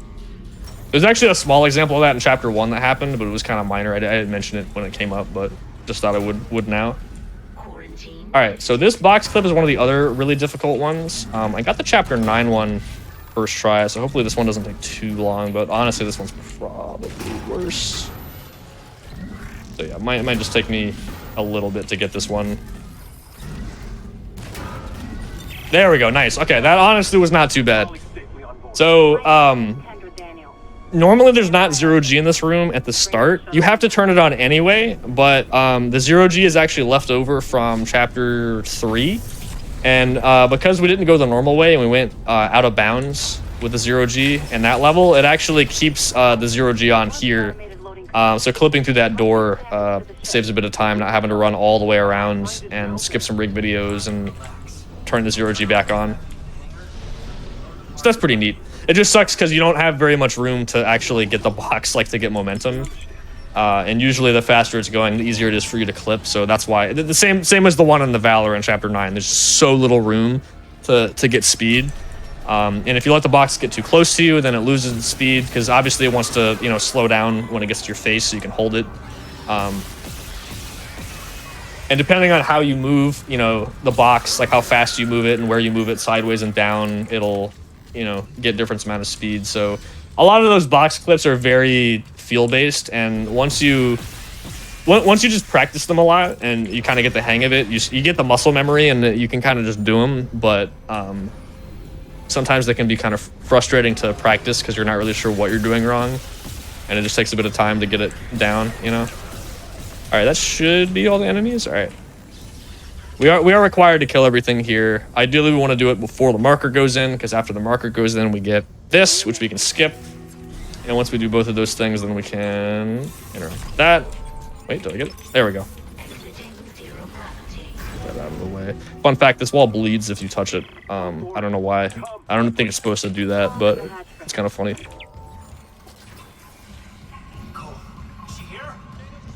What's the world record? 139.11 by Rampancy.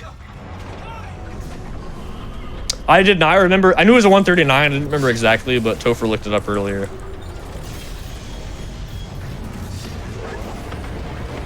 All right. Oh yeah. So that was kind. I didn't really explain his purpose in the story, but he's dead. Rip. I'm just gonna play this a little safe. It doesn't really save time to go farther forward, but you can make it all the way over here before you skip that one.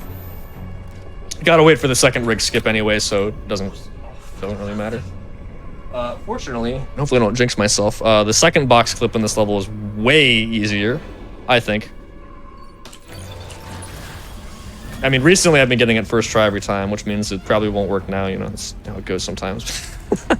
Yeah, rip Bozo. Nah, this one's not as bad. It is a little weird because once you go in this room, this happens a couple times in the game. I don't remember where else it does this, but it removes your ability to throw stuff. So like I'm mashing the button here. I can't throw anymore. You can still pick stuff up and place it down, but I can't actually throw the box anymore. So it's just obnoxious because if you don't get it first try, you got to actually walk over there and put it back down and then, you know, go back over. But still not a huge deal. Been killing these short range box clips. Thank you. Yeah, it's been going pretty well. I fortunately did have a decent amount of time to practice this weekend, so I'm glad that seems to have paid off. Yeah, obviously, like if I was, I probably am gonna get back into grinding for PB attempts at some point, sort of soon. So I'll like that box clip with that first one this level. I'll want to start getting that one in a few less tries, but for right now that was great. That one's really obnoxious. All right, let's see how this one goes. There we go. Nice. Not a problem at all. And the reason this one saves time is just because, like the original, the door to leave that room doesn't unlock until the shuttle actually flies all the way in here, and actually this is a good example of a skip that is. We skip the same thing in the original, but we do it very differently. We actually keep 0G in that room, and then in the original game, you stick to walls, right? So you walk into like this, like the floor on the wall, and you walk where it like reorients you on the wall. And if you do it in a certain spot with the right angle, you just clip through the wall. And you can do some clips to get back in, and it's a sort of like similar-ish sequence where you end up, getting here as soon as possible, but it's very different. All right, so that's pretty much it for chapter 11. I mean, technically this is still chapter 11, but we gotta actually fly all the way down. A little cutscene here. But yeah, we are coming up to the final skip in the run, which if that goes perfectly, that level's about 5 minutes. We'll see though, because this is really annoying for going. It's really exciting to watch, but it's really annoying when you're trying to PB, for example, because the hardest skip in the game is coming up. It's an hour and 40 minutes into the run, which is, or I guess a little bit less. My PB is 143, so for me it's like, yeah, I guess it's a little under. It's around then. It was around the hour 40 mark for most people before some of the newer strats a few months ago, but. Anyway, yeah, it's the hardest skip on the run, I think, or at least it's up there. It is really cool though, so hopefully we get it like first or second try. Either way, it looks awesome, so I'm excited for that. This is kind of off topic. I probably should have explained this earlier, but I didn't get around to it. This white dot in the center of the screen, might as well since we're on the cutscene anyway. That's an in-game feature you can add there, a little aiming reticle, and it's pretty useful just because it lets you have a point of reference for aiming when you're not aiming with your gun. It really helps on the 2 fuse breaks we do where you shoot through the wall because you can align the dot on the door. It makes setting that up a little easier. Or just, if when you're flying around 0G or whatnot, you can use that to point at stuff. We'll put things back the way they were. That's nice. They got some cool accessibility features in this game.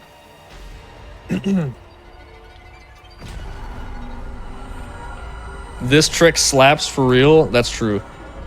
All right, so this is the other level where we can skip most of the objectives, and that's because there's no levels after this. So if we sequence break stuff and things break, it doesn't really matter because there isn't really anything else where it would break. So the final boss spawns in this room, and to spawn it in, we need to hit a blue panel. So we need to get over there. Fortunately or unfortunately, however you look at it, that is very difficult to do. So first of all, I'm going to use this box to jam myself into this small space. aim to make my hitbox bigger, which will boost me up. This is a little random and a bit jank, but hopefully it... Oh, that was really good, actually. Okay. All right. We're going to do a pretty intense prop fly here, where we're going to get this... I'm going to redo that. That's not great. But the idea is we want to get the box under us in a very particular way, like that. And hopefully prop fly up onto the building there. Yeah, we've seen a little bit of prop flying in the run so far, but nothing quite like this. Oh, almost, Isaac. Come on, dude. All right. Almost up there. I'm trying to be careful because you can launch yourself like way too high. There we go. Okay. All right, so now we're going to throw the box against ourselves like that and launch ourselves. I need to grab the box. Oh, that was really good, actually. Okay. So normally if you go too high here, the box despawns and you got to either like throw it down, try to re-grab it before it deloads, or you gotta, you know, if it does deload, you can spawn it back in. But that was actually really nice. We didn't have to do that. We got a little lucky. We're gonna prop fly up here. I'm gonna throw the box there, and it didn't fly out of bounds, which is great. This is a little tricky because the geometry is deceptively extremely weird and cringe. But we did get trolled. Okay, that's fine. That's honestly like, it's I don't want to call it the hardest part because it's actually not too bad, but that happens to me a lot. Okay, well, we got the launch part first try, which is cool. At least that I would say that the prop fly and the launch is the hardest part. But now you get the idea. So we'll see if we can get a second try here. So you said that you can go like launch yourself too high. Is like, do you just like fling all the way into like the atmosphere, or like is it just slower, I guess, or do you get stuck at up there? Yeah, that's a good question. So you can get launched like way too far, where you're just like way far out of bounds, not where you need to be. Generally, like we can avoid that by just letting go a little earlier on the box, because it's sort of similar to the box clips, except you know you're not clipping through a wall, it's just launching you in the air instead. Yeah. The problem is that I was about to get to that part of the trick. Oh. There we go. Before I, fell off trying to get back in bounds, but okay. We actually need to get the box all the way over to that area too, because we're gonna use that to clip into the room with the panel. There's a wall blocking us.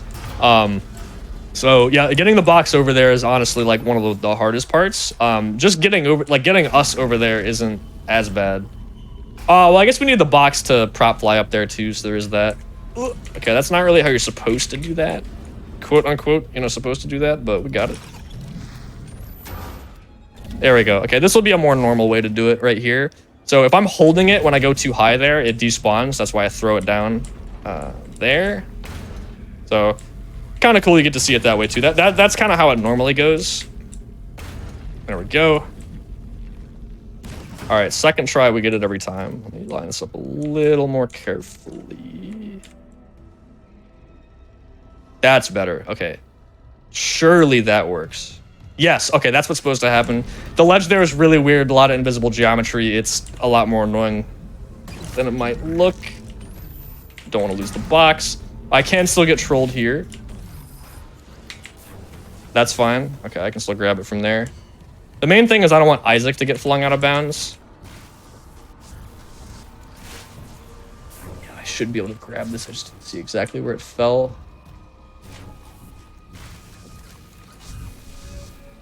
Can I grab it from here? Usually you can grab it from over there, but I didn't see. Oh, I see it. Okay. There it is. Okay. All right. There we go. Okay, and it fell down again. That's annoying, but whatever. I'll grab it. Okay, so that's the skip. Interacting with this spawns in the final boss. Now, this is technically a separate skip, but it is kind of the same thing. So, fall in the same spot again. I might not be able to get this in time if I don't get the box. I didn't see where it fell again. Okay, I need to... That's okay. So, we can use the box to skip this too. This little scene, but that's fine. I might still be able to get it. Where did it... Dude, where did it go? It usually doesn't just fall where you can't see it, but of course it would happen. But I mean, this is like a pretty small time save in comparison to skipping the whole level. I mean, where did it go? I just want to know where it went. I'm not even that upset about not getting the clip. I just want to know where it went, dude. At least now it'll be in safe hands. The marker won't. Well, I don't know, but you get the idea. You've seen box clips. You know what to expect. You can just clip through here. Well, actually, maybe this is longer than I thought it was. Maybe I still can't find it. It's over. We're whole again. For Christ's sake, I'm not going to ask again, Cross. No. That's okay. We're still doing good on time, so it's not a huge deal. You can kind of just like stand in front of them. You're not supposed to have the door open here. It's a product of the skip in the first place. Yeah, I have no idea where this thing went. It's very silly. That's wild. That's just gone. And when the tectonic flow drops, all this will be buried. I don't think it despawned. If it's there, I just don't see it. Oh wait. Did I mess up? Oh no, that's just not. I actually did not know that was not even solid. That's really funny, actually. Well, in a way, I'm kind of glad I got to show that off because I didn't even know that. Usually it doesn't disappear like that, but oh well. Anyway, so yeah, you get the idea. We clipped through. That's Kendra's skip there.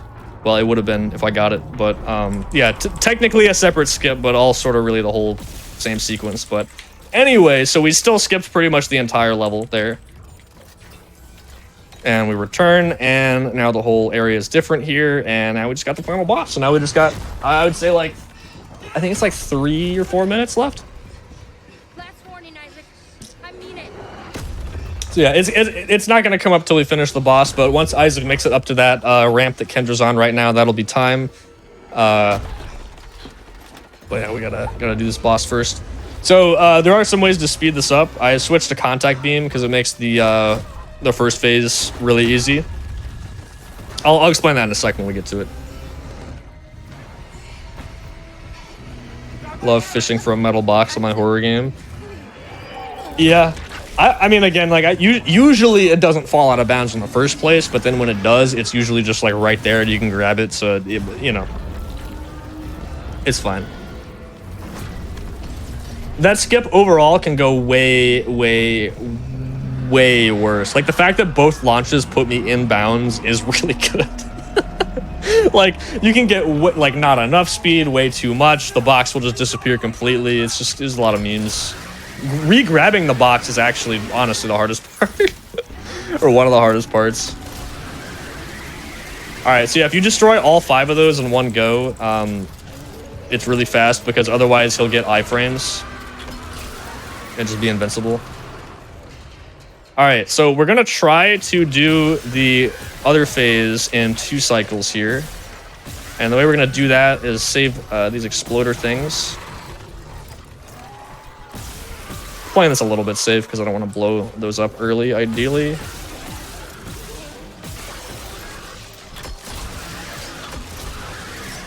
Careful, SpongeBob.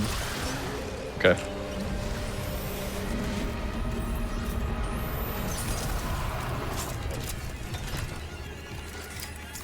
Okay, so we just gotta dodge 2 of these slaps. And he's gonna open up his chest.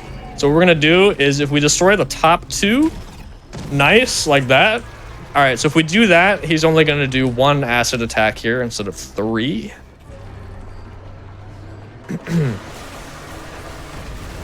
And then he's gonna do 4 slaps, and then ideally we're gonna destroy the other 3 with 1 shot. And that'll be the whole second phase.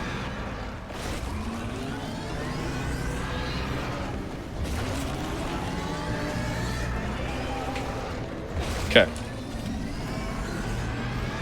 And hopefully we get the shot.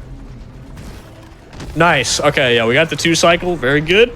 And the only thing left to do is the last phase, which is pretty easy with the beam because it's just a consistent, constant hitbox. So we're just going to blast this last weak spot like that. All right.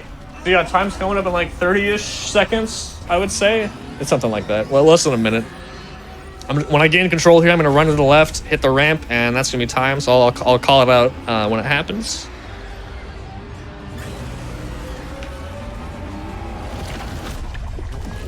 All right. And time.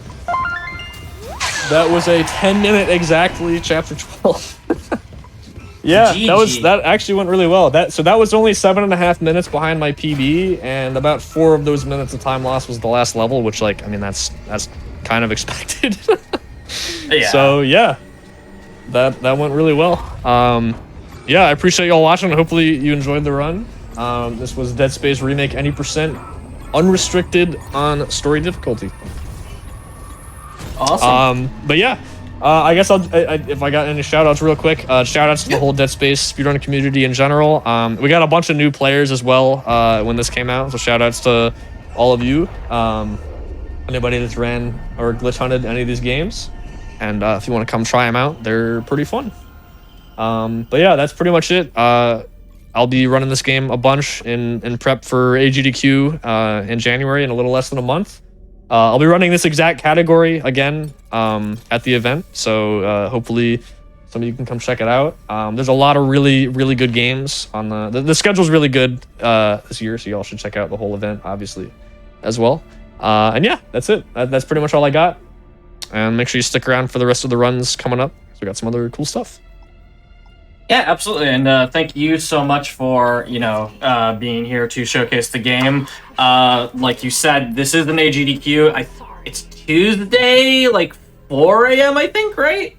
Yeah, it's somewhere between 3 and 4 a.m. I think it like shifted around a little bit, but it's like somewhere around there. Yeah. So be sure to check it out. Tuesday, 3 to 4 a.m. Eastern, sometime around there. It's Tuesday morning. Be sure to check it out. Thank you so much for showcasing this run. We do have more games coming up, so we are going to take a quick break, and we will be back with Baldur's Gate 3. Yeah, sounds good. Thanks for having me.